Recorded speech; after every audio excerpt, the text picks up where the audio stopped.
Since last time we did this, I came back here without a phone or a camera and did some work. I'll show you that in a second. Thing going on right now is I live in an apartment, so I come here to the family house to do work in the garage, and my nephew, who we'll call Typhoid Larry, has tested positive for the vid. So the whole house is locked down. I got some time where they agreed not to come out into the garage, and I aired the place out. I've been wearing a mask except to shoot this. I'm going to show you what I've been doing. It hasn't been much because I haven't been able to come around here. That's awesome. Anyway, I'll see you in a second. So this is what we've got right now. Last week I came over and welded up this brace on, this bolt-on brace, I should say, made out of a couple shaft sleeves that fit around the tubing with a pair with some like, what is that, half, three-quarter square steel tubing in between. Acts as a brace, number one. Number two, it helps it look a little bit more off-roady. The gray was not as dark gloss gray as advertised, so that'll probably get a different coat because I would really like it to kind of match up with the fork and the shockster setup before I repaint the frame. The other thing, let's see, I got some aluminum tube that I need to drill and make the mount for the battery. This allows me to run the old stock rear fender in a new location.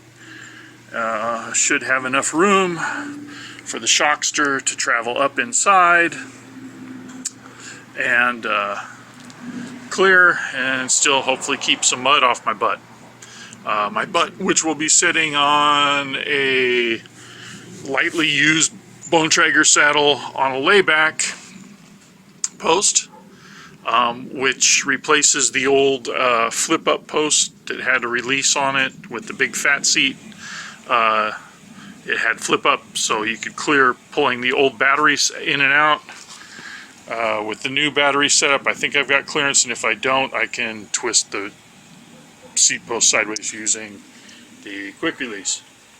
The other thing is I've got about another 1.5 inches. I could probably cut this down now if I need to get the seat a little lower. Let's see. Since my layback seat post is 7/8 at the end inside of the normal handlebar, you can put one of those little Firefly things, little bar end plugs with the flashy light in. So now I've got like a permanent taillight, or semi-permanent taillight.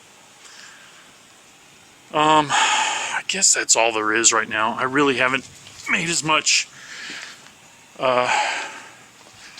progress as I had hoped to in the last week or so because I haven't been able to come over. But it's still making some.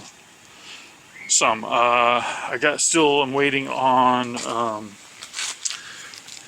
on brake posts so I can install my Bluetooth front brake, and we still need to do the deal where I tap and put a helicoil in there so that we can tighten up both bolts. Yes, I have one of Russ's gravel specific stem caps. And let's see, what else do we have left to do? Paint. We got paint, and hey, my rebuild kit showed up for my no-lean shock, so I can rebuild that. That'll be interesting. I'll have to pull the shock. I'll probably go get a Tupperware tub and do it in my desk. So maybe I'll take the shock off today and take it home with me where I can do it in relative safety.